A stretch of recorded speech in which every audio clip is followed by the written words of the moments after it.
السلام علیکم ورحمۃ اللہ۔ امام ابو حنیفہ رحمۃ اللہ علیہ کا واقعہ ہے کہ ان کے زمانے میں مہدی جو اموی خلیفہ تھا، اس کے دربار میں ایک شخص آیا جو خدا کی ذات سے انکار کرتا تھا۔ اس شخص نے کہا، میں نہیں مانتا کہ خدا موجود ہے، یہ کائنات طبیعی رفتار سے خود بنی ہے اور خود چل رہی ہے، لوگ مر رہے ہیں اور پیدا ہو رہے ہیں وغیرہ وغیرہ، یہ سب ایک طبیعی کارخانہ ہے، کوئی بنانے والا نہیں ہے۔ یہ اس کا دعویٰ تھا، اور اس نے چیلنج کیا کہ مسلمانوں میں جو سب سے بڑا عالم ہو اس کو میرے مقابلے میں لایا جائے تاکہ اس سے بحث کروں، اور لوگ جس غلط فہمی میں مبتلا ہو رہے ہیں کہ اللہ تعالیٰ پورے کائنات کو چلا رہا ہے، اس غلط فہمی کو دور کر دوں گا کہ اللہ تعالیٰ نہیں چلا رہا ہے بلکہ اپنے آپ چل رہے ہیں۔ تو اس زمانے میں سب سے بڑے عالم امام ابو حنیفہ رحمۃ اللہ علیہ تھے۔ مہدی نے امام صاحب رحمۃ اللہ علیہ کے پاس آدمی بھیجا۔ رات کا وقت تھا، رات ہی کو خلیفہ کا دربار منعقد ہوتا تھا۔ آدمی بھیجا کہ وہ آ کر اس شخص سے بحث کرے اور اسے سمجھائے اور راہ راست پر لائے۔ چنانچہ بغداد میں ایک بہت بڑا دریا ہے، اسے دجلہ کہتے ہیں۔ اس کے ایک جانب شاہی محلات تھے، دوسرے جانب شہر۔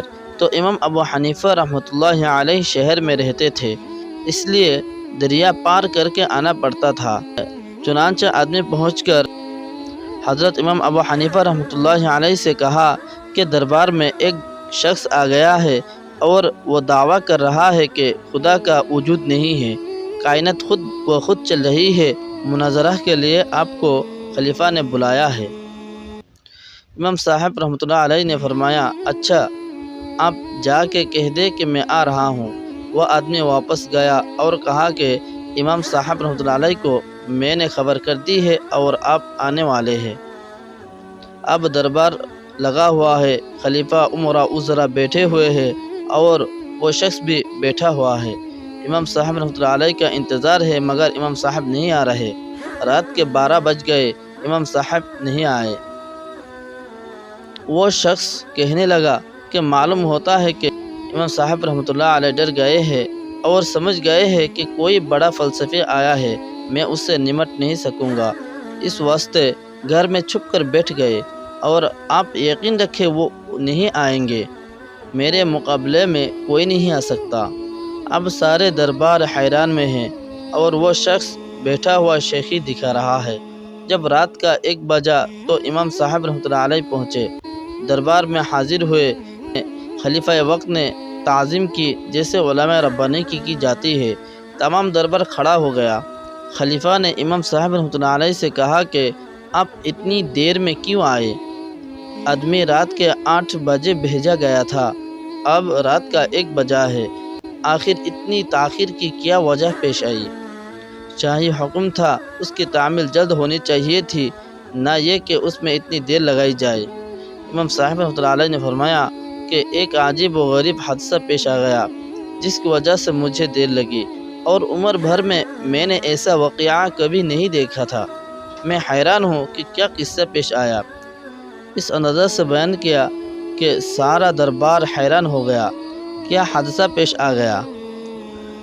فرمایا، بس عجیب و غریب ہی واقعہ تھا، اور خود مجھے بھی ابھی تک سمجھ میں نہیں آیا کہ کیا قصہ تھا۔ جب سارے دربار کو خوب شوق دلا دیا اور سب سرتاپا شوق بن گئے، یہاں تک کہ خود امیر المؤمنین نے کہا کہ فرمائیے کیا قصہ پیش آیا؟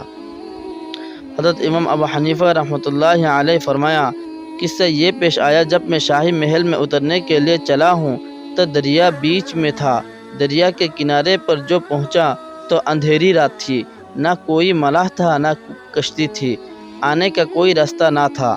میں حیران تھا کہ دریا کو کس طرح پار کروں، اور اسی دوران میں نے یہ حادثہ دیکھا کہ دریا کے اندر سے خود بخود لکڑی کے نہایت عمدہ بنے ہوئے تختے نکلنے شروع ہوئے، اور ایک کے بعد ایک نکلتے چلے آ رہے ہیں۔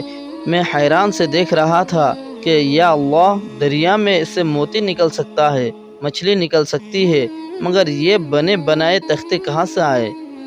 ابھی میں اسی حیرت میں تھا کہ اس سے زیادہ عجیب واقعہ پیش آیا کہ تختے خود بخود جڑنے شروع ہوئے۔ جڑتے جڑتے کشتی کی صورت ہو گئی۔ میں نے کہا یا اللہ، یہ کس طرح سے کشتی بن گئی؟ آخر انہیں کون جوڑ رہا ہے کہ اوپر نیچے خود بخود تختے لگے چلے جا رہے ہیں۔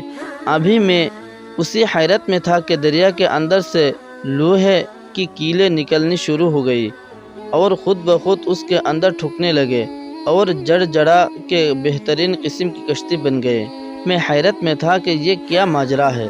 یہ تختے جو جڑے ہوئے تھے ان کی درجوں سے پانی اندر گھس رہا تھا کہ دریا کے اندر سے خود بخود ایک روغن نکلنا شروع ہوا اور ان درجوں میں وہ بھرنا شروع ہوا جس سے پانی اندر گھسنا بند ہو گیا۔ ابھی میں اسی حیرت میں تھا کہ وہ کشتی خود بخود میری طرف بڑھنی شروع ہوئی اور کنارے پر آ کر ایسے جھک گئی گویا مجھے سوار کرانا چاہتی ہے۔ میں بھی بیٹھ گیا۔ وہ خود بخود چلی اور مجھے لے کر روانہ ہو گئی۔ دریا کی دھار پر پہنچی۔ پانی ادھر کو جا رہا تھا، کشتی خود بخود ادھر کو جا رہی تھی کیونکہ شاہی محلات ادھر کو تھے۔ میں حیران میں تھا کہ یا اللہ، آخر پانی کے بہاؤ کے خلاف کون اسے لے جا رہا ہے؟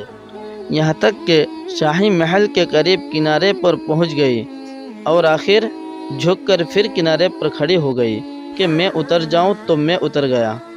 پھر میرے دیکھتے ہی دیکھتے وہ کشتی غائب بھی ہو گئی کہ گھٹنا بھر اس کنارے اور گھٹنا بھر اس کنارے سوچتا رہا کہ یہ کیا قصہ تھا۔